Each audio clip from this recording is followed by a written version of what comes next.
I see patients 5 days a week, so many patients every day. And when our body is like sort of working and we don't have a true disease, we are so lucky. I just would love to tell women, like, listen, what you have right now is still really good. And let's just love it.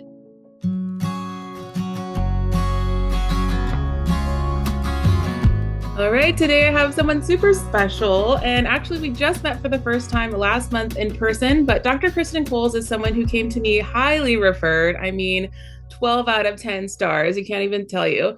But Kristen Coles is a naturopathic doctor and an acupuncturist. She has the brain of a scientist and the heart of a healer, which we love. She's mom to a 2.5 little girl and a 1 year old boy. And she treats everything, if you can think of it, from chronic and acute illness to patients who are simply interested in being proactive in their health, which is myself personally.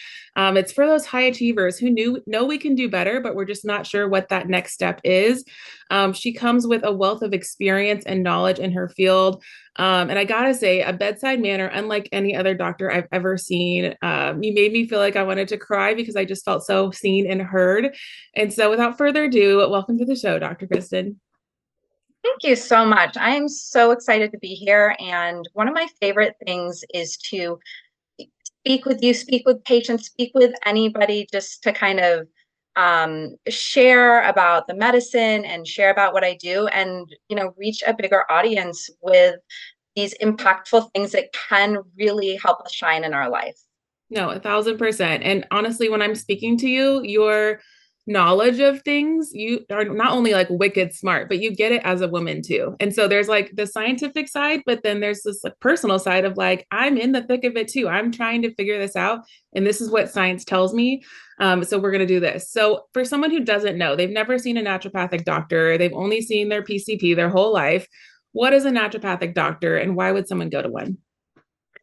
That's such a great question because there's so many people who have never heard of naturopathic medicine and a naturopathic doctor, which our degree is an ND. So there's MDs, medical doctors, and then I would be called an ND, naturopathic doctor, but similar in some of our aspects of training. So, I had to do a complete undergrad, I had to do pre-medical requisitions, and then I had to apply to naturopathic medical school, which is a 4-year medical school. The first 2 years are identical to our medical doctor conventional counterparts. So we're doing the same biochemistry, physiology, the same types of classes in the first 2 years. And then the second 2 years are very different because when naturopathic doctors are sort of thinking about how we are applying medicine to our patients, we are utilizing therapies and treatments that are going to be geared more on the realm of herbal medicine, nutraceuticals, which means vitamins, minerals, nutrition.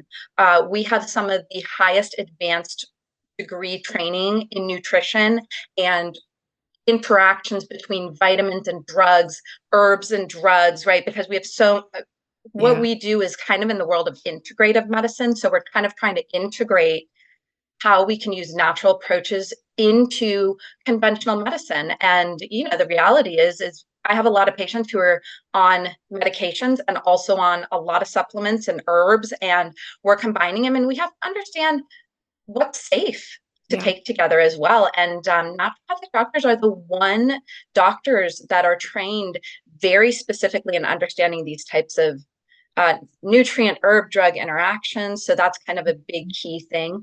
And then there's the philosophy of our medicine.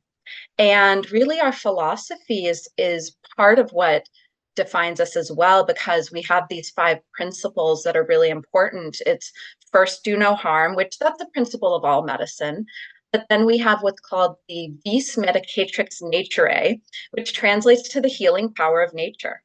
Okay. And that is an underlying philosophy that we really think about. And that goes to everything as to how do we allow a system, a body to come back to healing, whatever the body is experiencing, whatever whatever has sort of pushed us out of what normal is, and let's just say we're in a disease state or we're in a pre-disease state, we have to ask ourselves, like, what is the healing power that's innate within the body? But then also the healing power of nature. What can we use from nature to help us heal? So that's a really amazing philosophy part of it. And so we have a few of those things that kind of create a training in medicine that's very different than conventional medicine. Yeah. And I think that's a great summary. Another way I think of it too is like if you go to your PCP, they're treating the symptom, whereas you're actually asking, well, what's the cause of this? And like, what is the whole person affected? How was their stress? How was their sleep?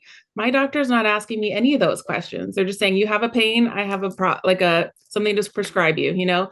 And it's very much pharma driven. And I think honestly, in the last decade, our generation specifically, like the millennials, are becoming more aware of this because of the internet, of like how bad it is. All the research studies that pharmaceuticals are pushing out are internal studies that they've been paid for internally. So that the trust factor is broken, right?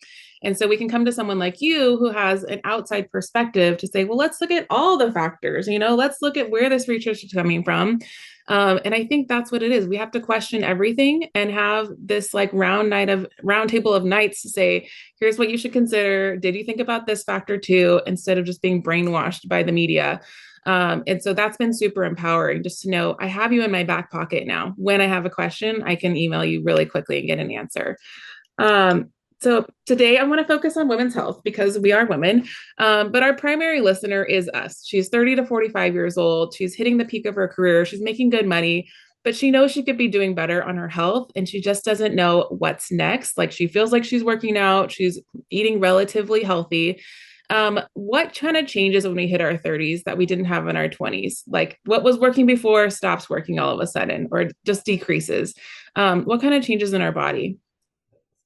Yeah, this era into your early 40s and then, mid 40s and beyond, where we really start entering into what we would consider like perimenopause timeframe, there's some really key things that impact women that do not impact men. And I love, that we can say like women can do everything men can do, and that's great and all that. But actually, women do more than men do because we have these hormones that are way more complicated Mm-hmm. than men. And so women are more complicated. And one of those things that really, it is one of those things that really puts us in a precarious position sometimes because I think many women are pushing out or delaying when they start their families. And many women, especially in our generation, are starting with careers and then building families in. And so there's some additional stressors that we are facing a little bit later on. And that can come back to haunt us in our hormonal balance. And when I talk about hormonal balance for women, I'm really thinking about some key, I'm going to throw out some words here, endocrine system organs. And so we have things like our thyroid, and we have things called our adrenal glands, and then we have our ovaries, which most women have heard of our ovaries. But these three endocrine organs make up what I call our hormonal trifecta. And the trifecta is going to be three things that always have to go together and always have to work together to make a perfect whole. Mm. And that balance is what I kind of like to dig into in my patients when I'm talking about, like when I'm doing an intake and I'm asking a lot of different questions about certain symptoms, certain lifestyle things, certain components to what's in front of me and the woman in front of me, what's going on. And then that's what I'm digging into in my lab work as well. I do a lot of very precise lab work that I'm looking at to understand also these kinds of balances. But essentially what happens is, we hit our 20s, we're probably having good energy. Most of us, we should have really good energy in our 20s. We should have a lot of, drive and the desire to be doing something in the world. That's kind of common in the 20s. And we might be, meeting future partners and figuring out our career or doing secondary schooling, right? Getting advanced degrees or whatever it might be. That's happening in our 20s. Hey ladies, real quick, if you are looking for a mentor, I just wanted to remind you that I offer mentorship to entrepreneurs.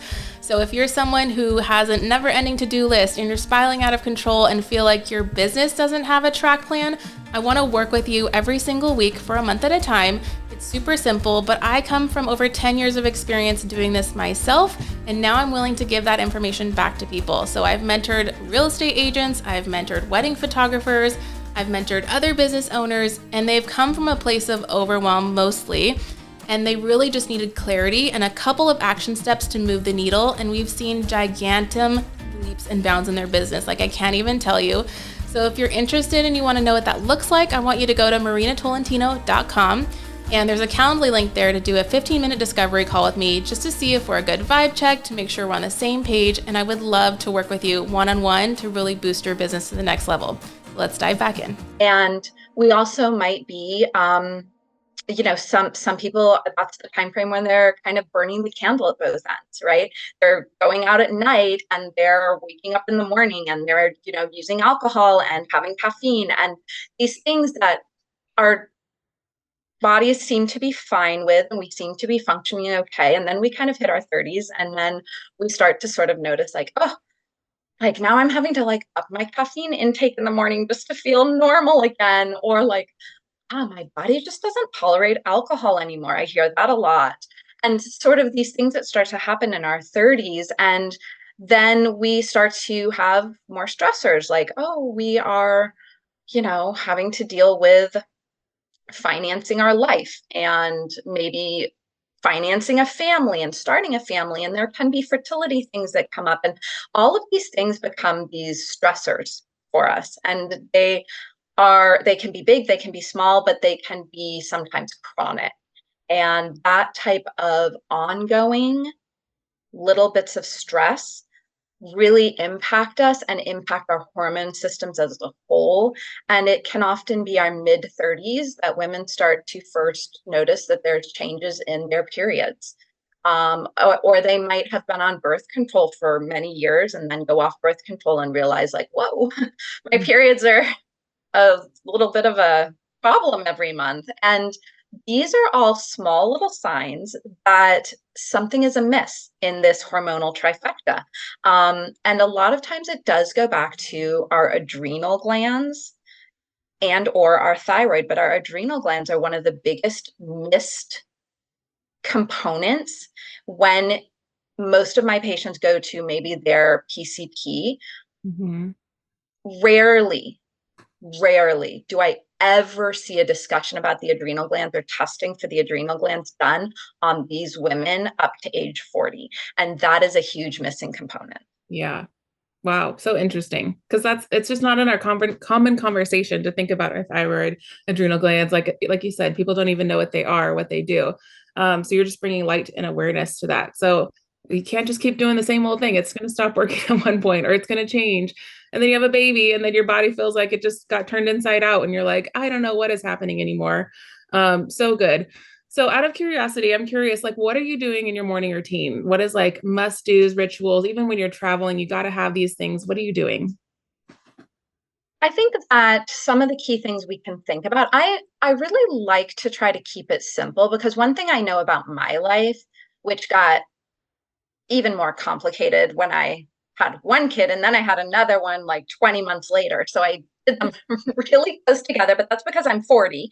And so I started having my babies when I was 37 and then 39. And so, I think a lot of people probably have that experience as well. And I think some key things is like drink your water first thing in the morning. If that's what you can remember when you get up, if you can just drink water first before if you're a caffeine drinker, which I talk a lot about caffeine and kind of trying to pare that down and looking at the types of caffeine you're doing because that impacts this adrenal gland system that I was talking about. But if you can start with water, and also if you can start with like electrolytes in your water, that is an amazing way to just kind of like start the day because overnight, we become dehydrated and it's just because we're sleeping for however long we're sleeping. We're not drinking, we're not hydrating.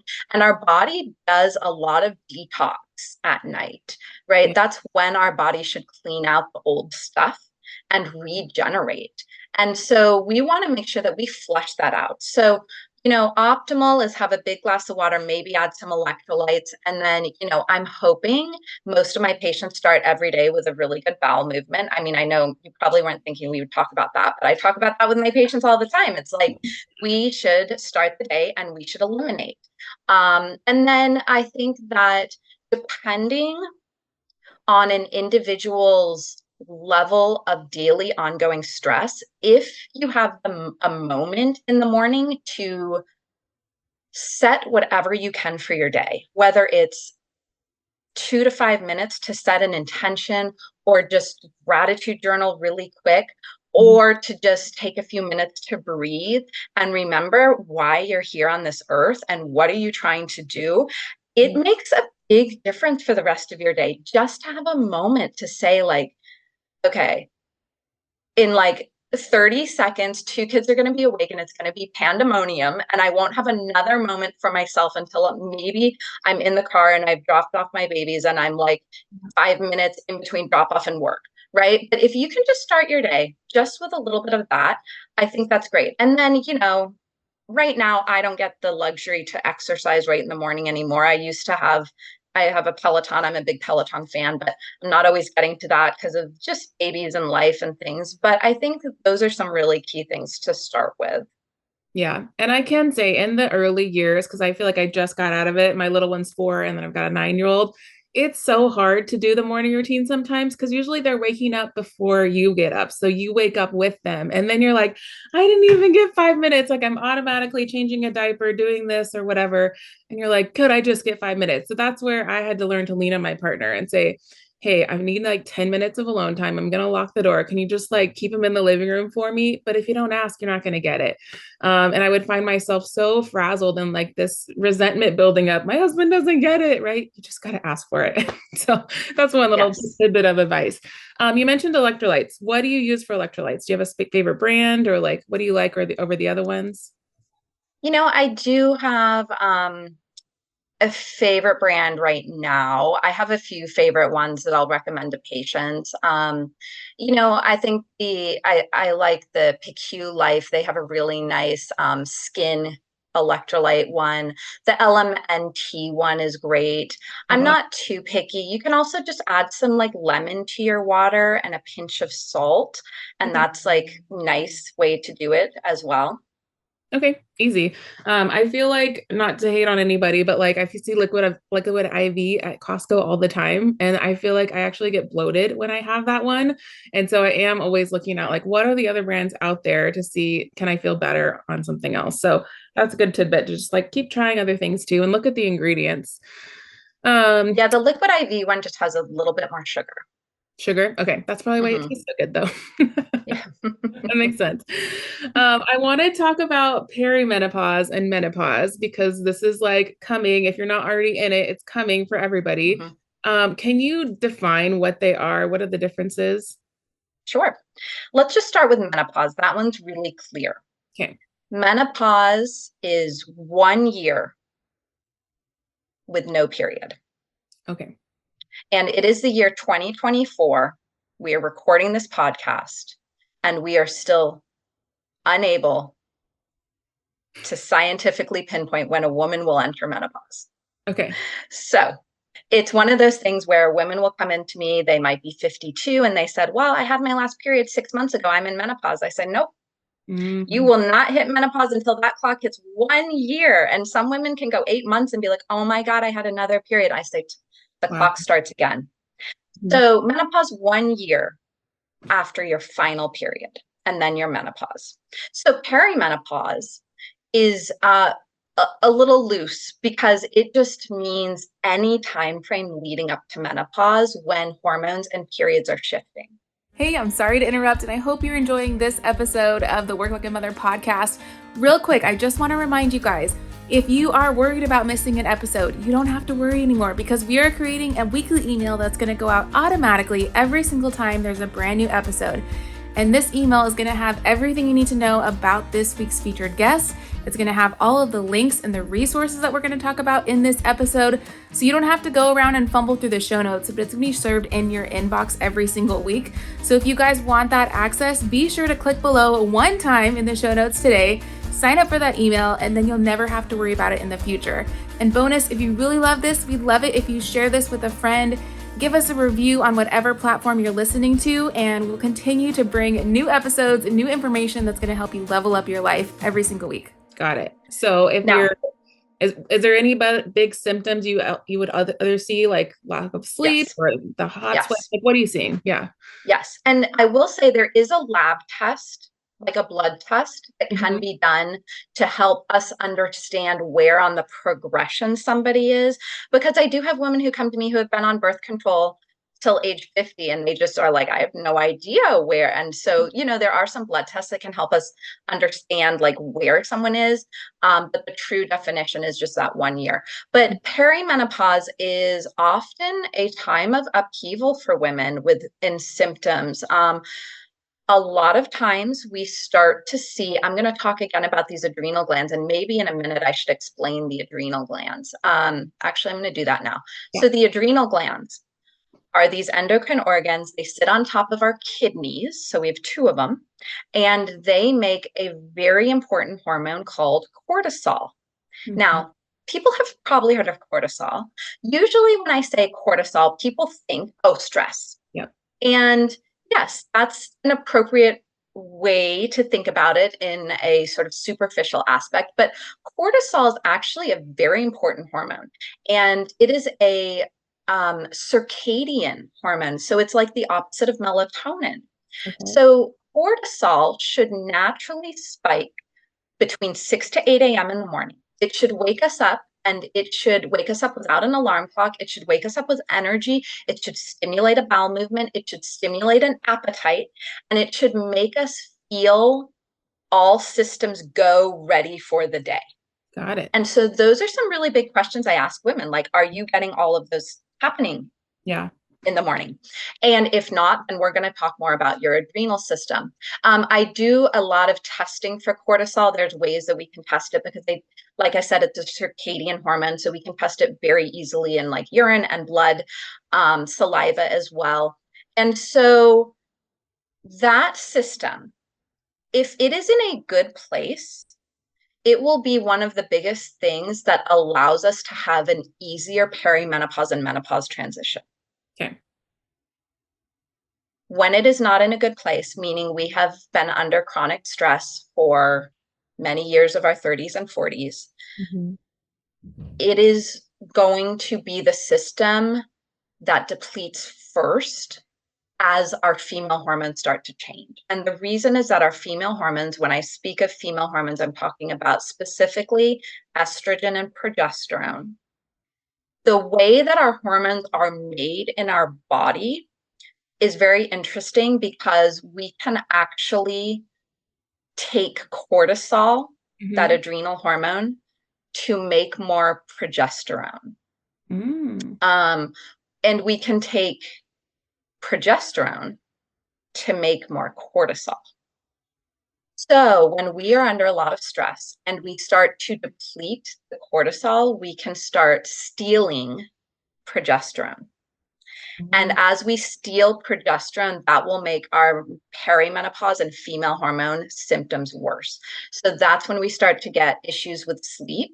Most of the time, what I first start to see is either there's going to be difficulty falling asleep or there's going to be difficulty staying asleep, where women just pass out. Like it's 8 o'clock. I cannot physically keep my eyes open any longer, pass out. But then 1 to 3 a.m., bing, wide awake.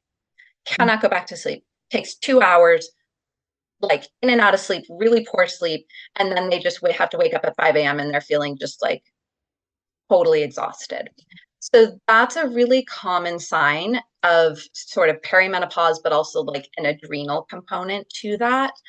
And the reasons for that is that often cortisol is spiking too early instead of spiking between 6 to 8 a.m. because of the stress we're under. It spikes at between 1 to 3 a.m. And then it wakes us up. And our body thinks we're going to start our day. And we really should not.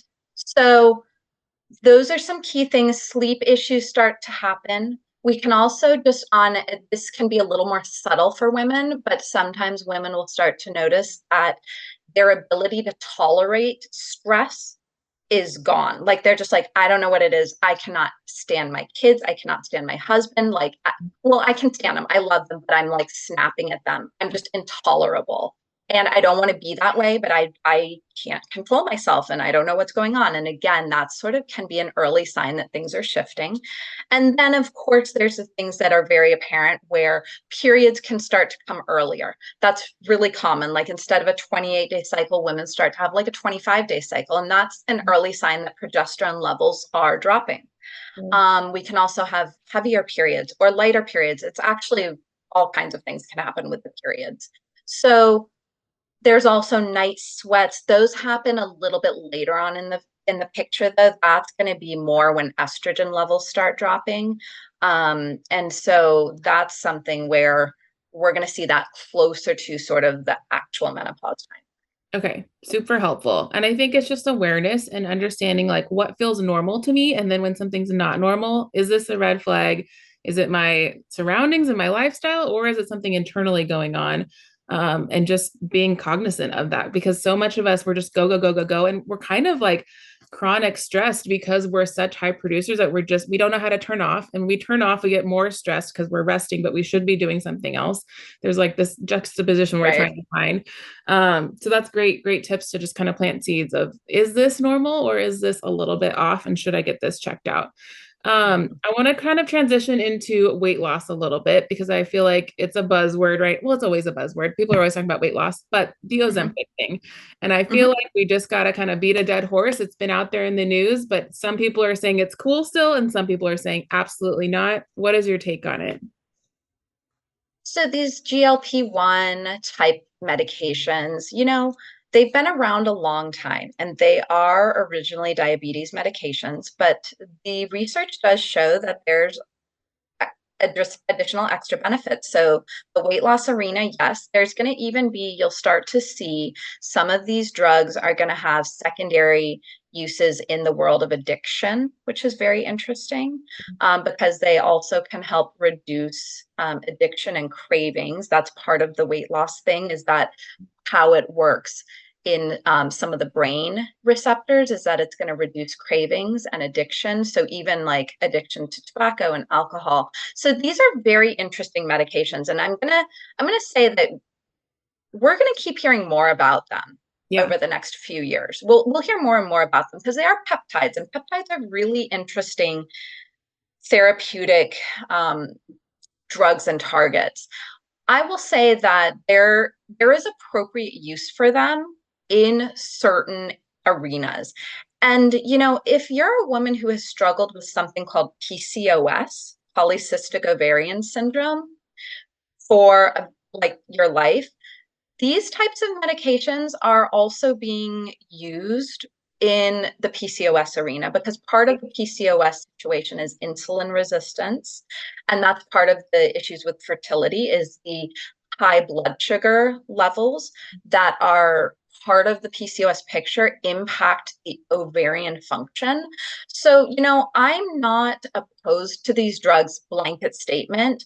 Yeah. I think there's nuances and there are uses for them that I think are impactful. And I'm curious to see where we go with this because medically, they have some good uses. Now, Yeah. am I going to use them for somebody who just wants to lose that extra 5 to 10 pounds? No, never first line, because there's a lot of other things I'm going to talk about. And those things are going to be, optimizing your GI function, optimizing your hormone balance, making sure that you've had a very thorough workup in your full thyroid and your nutrient levels and things like that. But they have a use. Mm-hmm. Okay. And I think the thing I'm hearing now is like some of the side effects and the people who have gone off it and gotten back on it. And it's like this hamster wheel. And those are the people that I feel like they shouldn't be on it anyways. They're getting it black market sometimes, which is just like also scary and terrifying. Mhm. But I Yes. do feel like it's on the climb still. We haven't seen the peak of the trend. And so it's awareness Yeah. again. Yeah. Yeah. And I mean, I think it's also an awareness in how people are being prescribed this. And Mhm. I have prescribed this drug. But if and when I do, it is a 45-minute visit, conversation, education with my patients. And that's, one other thing that we didn't really touch on with naturopathic medicine is that the amount of time that I spend with my patients is much more than you're going to experience with a PCP or your conventional medicine doctor. My appointments are 45 to 60 minutes typically. And when it comes to these types of medications, there's a lot to discuss because they're not something you just go on for 6 months and then you can easily get off of. It's usually a 1 to 2 year commitment if we're looking for some really specific changes, because part of what we're doing is we're trying to change what's called a set point of the body. And let's just say it's taken you 5 to 10 years to get to whatever weight you are, which let's just say it's a high BMI weight. Yeah. So that means overweight or obese. It's probably taken you some time to get there, which means your body has readjusted to that as its set point. Meaning, these are my patients who come in who are at a high BMI, overweight, and they say, I mean, listen, doc, I've been for 6 months, I've been like cutting carbs and I've been exercising, but nothing has changed. Ding, Mhm. ding. That tells me that the set point of the body has changed from where it used to be for them. And so that means we actually do have to bring a lot of other things on board to work on changing a set point. But a set point, just so you guys know who are listening, Yeah. set points can take 1 to 2 years to change. So I would say, if you have started some good things and you're not seeing results, like, listen, that might be because of a set point thing and it may take longer, but it doesn't mean you shouldn't do those really good things for your health. Yes. Yeah, absolutely. And it wasn't until I met with you that you mentioned the metabolic set point, because I didn't even know that was the thing, or that it could change after pregnancy and all of that. And I think lifestyle is huge. It's a holistic look at your lifestyle, right? So keep doing the things that are working. But there are some ways to kind of manipulate that set point again. And so one of the things you brought up was a fast mimicking diet. Can you explain what that is and what that does? Yes. So fasting mimicking diets, I love these. And the one that's most well known on the market, brand name is called Prolon. And if anybody's interested, I have a deep dive lecture on my YouTube channel. It's like an hour and maybe a little bit lecture where you can learn a lot more about it.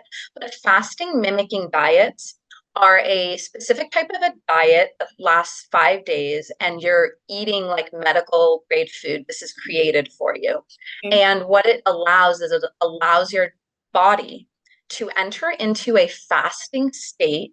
You're still eating and you're still adding in the important nutrients so that you don't start to lose your lean muscle mass. Okay. And a lot of fasting fads do put us as women at risk of losing our lean muscle mass. And honestly, that's the last thing we want to lose when we're trying to lose weight. And often it's the first thing we lose if we don't do it right. So Yeah. the fasting mimicking diet, though, it has a metabolic impact, which is really powerful. And so, oftentimes I'm going to use this way before I'm going to something like semaglutide or Ozempic, which is like Yeah. few and far between anyway. I'm going to be using this and talking about this with my patients. I've done it myself like many times before my pregnancies. And I was just telling a patient a few days ago in clinic, like, I'm just chomping at the bit to get back to this, but I've been pregnant and breastfeeding for like the last Yeah. 3, 4 years. I don't know. Yeah. Anyway, but it's a great protocol to change a few things in your body. It's going to change your glucose insulin levels. So, very good for anything like prediabetes or diabetes or any trending upward. It's going to lower cholesterol. It's going to help reset and retarget the mechanisms that detox and regenerate. It's going to also activate stem cells. And stem cells are powerful cells that as we age, We don't get them to come out of hiding as much anymore. But this fasting mimicking diet has been shown time and time again to allow your stem cells to come out from sort of their resting state and regenerate and rebuild, like rebuild your liver, rebuild your kidneys, rebuild your brain. So we're using this also a lot of times very specifically for like dementia. We're using it in cancer. Um, Autoimmune, there's some very good studies on it in autoimmune. So really a very cool thing. Awesome. Yeah. And we'll definitely link below the YouTube video links. People can go watch that. And I think another reminder as I was watching that video is just like our body needs a reset every now and then. If we just like keep using it like this engine, it's going to eventually fizzle out or have some broken parts. And so if we're constantly feeding it all the time and doing all these things, like when are your organs getting a break? They're not, you know? Yeah. And a lot of people come to me and say, like, I want to detox. And I think there's this like fad for Mm-hmm. people to talk about like detox. And I don't think the average public really understands what detox is. And so I'm more of a fan of like regenerate, not detox, because honestly, there's yes, we're swimming in a pool of chemicals all the time. Our body is doing its own job with detox, but really what we want to consider is we want to consider just giving all systems a break, Mm-hmm. not giving a ton of herbs that are going to be laxatives or that are going to like Yeah. make your liver work harder. It's more like give everything a break and Mm-hmm. allow regeneration, allow a new healthy cell to Yeah. build. And that's what this really does. So I'm a big fan of doing this. Like sometimes I will prescribe it very specifically, like once a month for 3 months in a row, if I'm trying to like treat something very specific. But a lot of times I'm recommending like 4 times a year, once every 3 months, do a 5 day prolonged fasting mimicking diet, or maybe just twice a year, every 6 months. You know, everybody's a little different on how they respond to it. For some people, it's really hard. For some people like me, I just love it. Everybody has a sort of Yeah. different relationship with it. No, I love that it's kind of like spoiling your internals for a week, you know. They're getting a refresh and a reboot, which is really good. That's great. Okay, so what else was I going to ask you about this? Is there any factors that you see constantly from women that you're like, I wish you would just stop doing this one thing or do less of this one thing? Is there anything kind of sabotaging their weight loss journey? You know, I think the mental game is a big deal. Mm-hmm. Um, I see patients 5 days a week, so many patients every day. And, you know, when our body is like sort of working and we don't have a true disease, we are so lucky. Mm-hmm. There are just like, I mean, the realm of sort of disease and things that I see, I just would love to tell women, like, listen, yes, I know there's things we hate about our body and we hate about our looks, or we just can't like get over. And I have them too. And they bother me too. But I just try to retrain and just say, like, today I am healthy. I don't have XYZ diseases. I don't have, you know, a something that's really going to impact me right now. It doesn't mean I won't one day, but you know what? Right now, I am healthy. My body works, my legs move. I can lift my babies. I have love in my heart. I can, you know, I like that is a gift.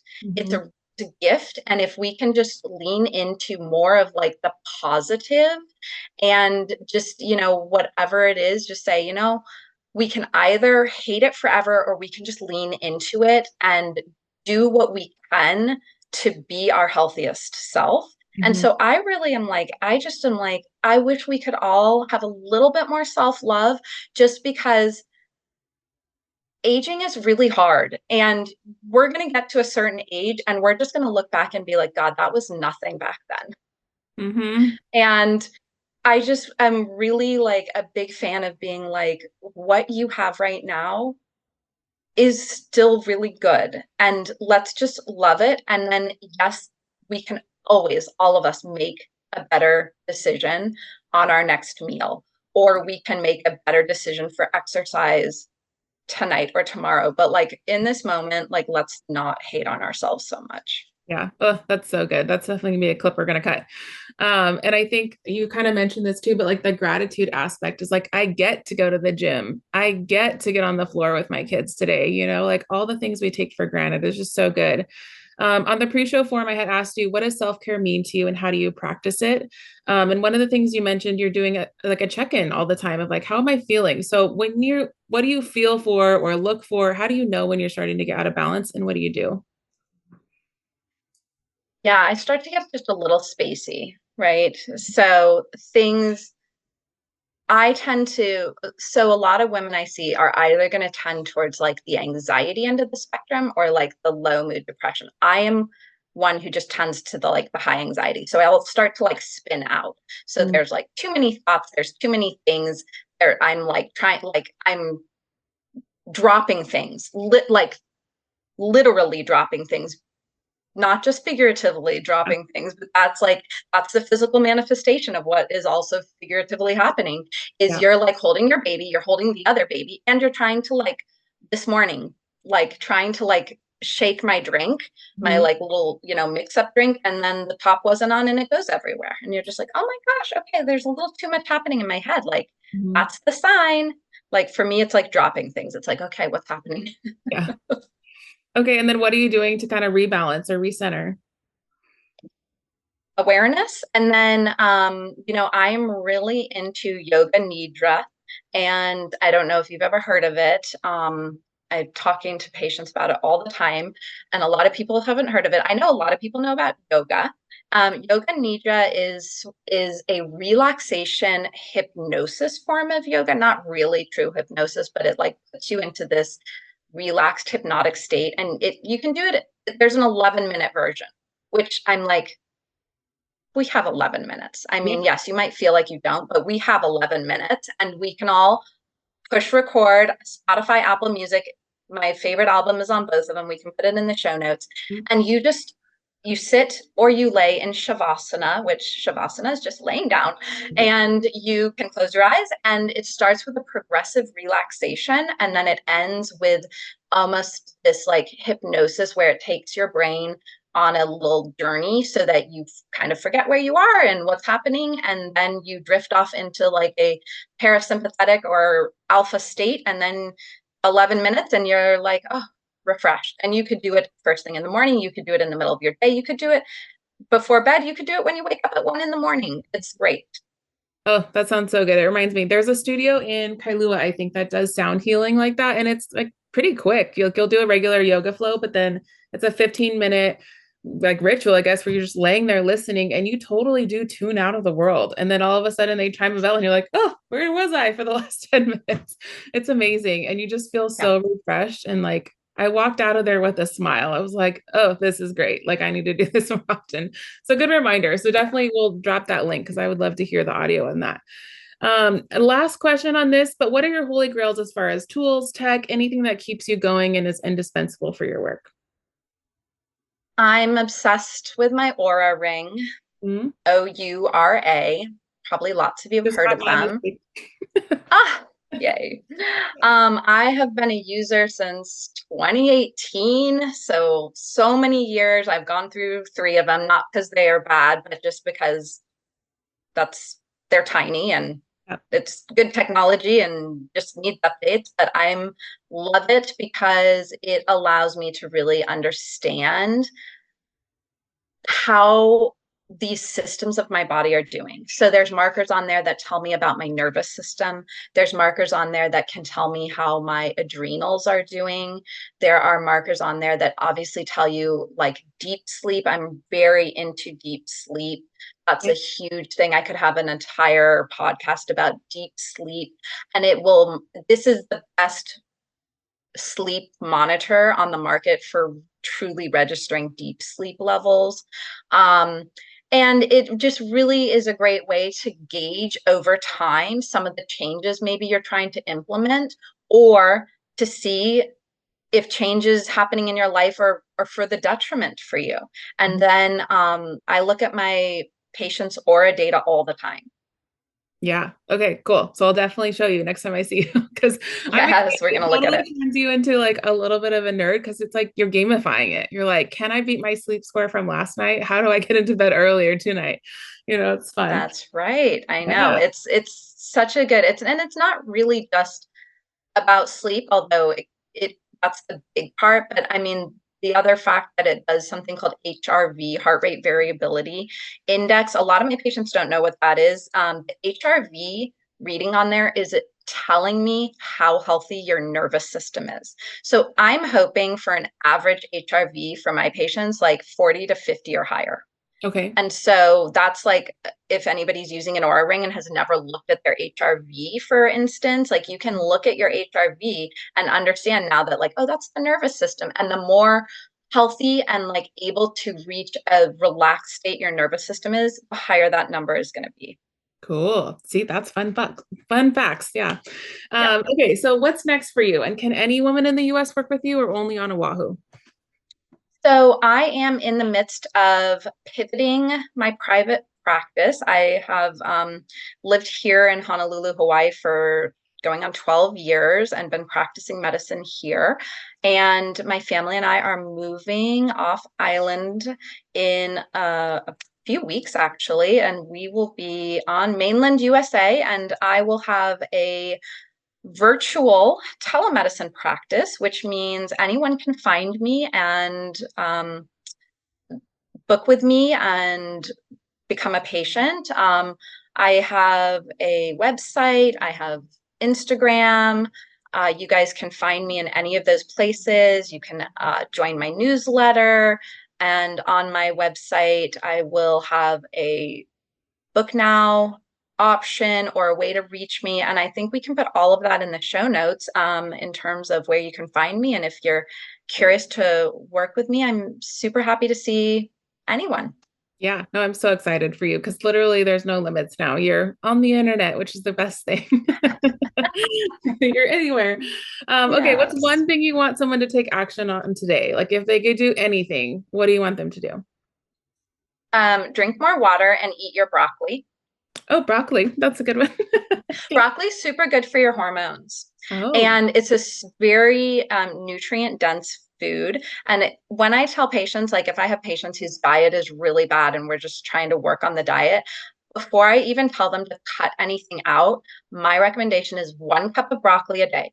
You can buy it organic, frozen, keep it in your freezer. All you have to do is warm it up in a saucepan. You don't have to cut it. You don't have to chop it. You don't have to know how to steam it. yeah. Just frozen organic broccoli, warm it up 1 cup a day. Wow. Okay, we're gonna do it. That's awesome. And then every episode I end with a fun rapid fire. So, what is your Starbucks order? And knowing that you don't probably have caffeine, I'm curious what this is. I will have caffeine, especially now as a mom. Honestly, I'll have a little bit, but I'm matcha. I love the Oh, health benefits of matcha. Super high antioxidant. It has the L-theanine, so it doesn't give you that like jitter yeah. that like I'm a slow caffeine metabolizer. That's a whole nother discussion, but I cannot like do high caffeine or it really just like puts me through the roof. But the L-theanine in matcha is like a calming aspect. So I'll do Okay, a matcha. that's cool. How do you take it? With regular milk or what's it like? Oh, almond milk, Okay, easy. Yeah. unsweetened, Yep. unless I'm at home. Usually I make my own at home. I like the PQ brand and I just mix it with water and a little bit of almond milk and local honey. Yay, that's how I make mine at home too. Okay, if it's last minute, what do you make for dinner? Usually frozen broccoli and some type of meat. Easy. Okay, cool.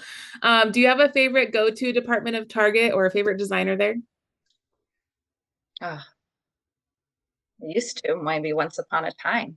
Right now it's the kids section, I guess. That's I literally the last few times I've been to Target, it's been to get diapers and I bought a 4th of July outfit for my daughter. There you go. I'm Name sorry, that's boring. no, that's real life. That's Oh honesty. God. What's a book or a podcast you'd recommend to the audience and why? Ooh.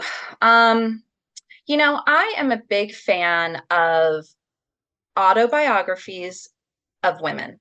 Mm, I feel like we as women, there's so much to learn from women who have come before us. And I like books about women written by women. I like movies about women written by women. I hate movies about women written by men. And honestly, once you start putting this in your head, Yeah. within the first 5 minutes of a movie, I can always tell this Oh, this woman was written by a man. Anyway, that's one of my things that really gets me. But yeah. okay, so yeah, autobiographies of women. Okay. We'll definitely check that out. TikTok or Instagram? Instagram. Okay. And then where can people find you online? You can find me on Instagram, and that's sort of the main social that I have the time for, which I really don't have the time for it anyway, but that's where you can find me most. Yes, awesome. Well, thank you so much. I know you're a busy, busy woman. I'm so excited for all the things you have coming up in your future. Like, I think 2024 is your year. You're just going to explode when you get and establish your new home and all those things. And really, I just want other women to question, like, be curious about your health, be curious about your future. So that we can age with grace and just live our life to the fullest. That's honestly like the biggest thing, and have more time with our families. So I really appreciate you. I'm excited to continue working with you. And we'll see you soon. Yeah. Thanks for having me. Thanks for the conversation, and I hope everybody gets a lot out of it. Yeah. Thank you.